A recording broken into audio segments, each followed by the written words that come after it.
Shalom from Jerusalem. This is Uriel, LCP, Independent News, Jerusalem, Israel. This afternoon, we're at the outskirts of Jerusalem, in Gilo. And sir, what is your name? Yuval.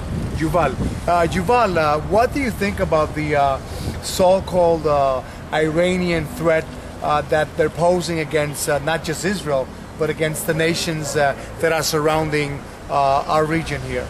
Well, to be honest, I don't know enough about it. I don't know if it's a true threat or it's somehow like a like media spin that helps governments to prepare the ground for another conquer of United States and Israel of the land, of Iran.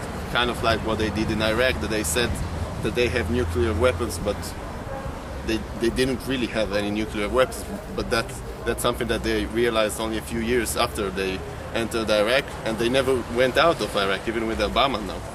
But you know that as we look at the news, not just here in Israel, but if you go on any international news media, you will see the nuclear reactors that the Russians have built for the Iranian regime. Now, if Iran gets his hands on the nuclear bomb, which I believe they are, Ahmadinejad says that he will not hesitate to use a nuclear bomb against Israel. Are you for or against this more sanctions against the Iranian regime? Actually, I don't know. I really don't know enough to understand the effectiveness of doing such sanctions about nations. I mean, it's a diplomatic thing, and it's a good thing that good diplomats handle these things, and not me, or not even that I read the news and all that. I don't know enough to really have an educated opinion about it. Well, 5 years of sanctions started 5 years ago, and all sanctions that were imposed against the Iranian regime have not worked. Now we have Canada, the United Kingdom, and America again, which stated that they will impose more sanctions. And yesterday, the U.S. Congress passed another law to impose even further sanctions against the Iranian regime. As you know, many Iranians went out to the streets last year or the year before, and they wanted to start a democracy within Iran. Yet the Iranian regime stopped all the uprising and the protests against the Iranian regime. Are you for democracy in Iran? Well, I am for democracy on the condition that it will happen from the Iranian people and not by military. I mean, imposed by any other.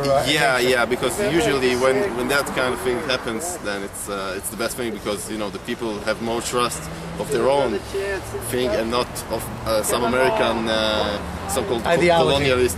And not exactly ideology, more like it's a big pack. It's like a big bag. It's not only about the democracy the American people brings with them. It's also a lot of other things. The military regime that the American government had in Nicaragua and in Iraq over the years usually been quite terrible for the local people. It may have helped over the years, but.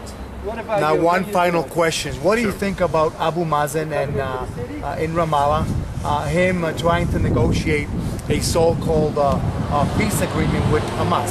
As you know, Hamas is a known supporter of terrorism, and as you know, right from Gaza, they have fired over 10,000 rockets into the region of Israel. Yeah, well, terrorism is a large word that has to be specifically defined. Yeah, I mean, I do agree that they are, by definition, terrorists, per se. I mean, they actually went to buses and killed innocent people, But it's a very, very gray area. And what you ask about Abu Mazen, I think that Abu Mazen is just.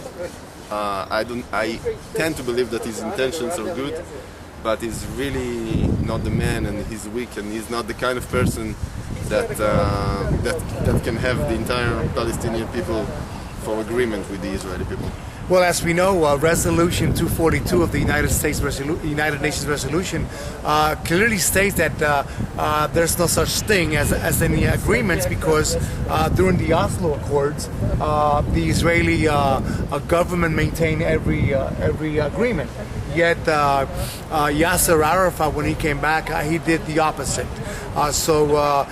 In regards to Abu Mazen, we understand that he is trying to form a unity government, and that must be stopped by either the UN or the Americans or whomever, even the quartet. They're trying to broker a peace deal with Israel. This is real. LCP Independent News, Yerushalayim, Israel.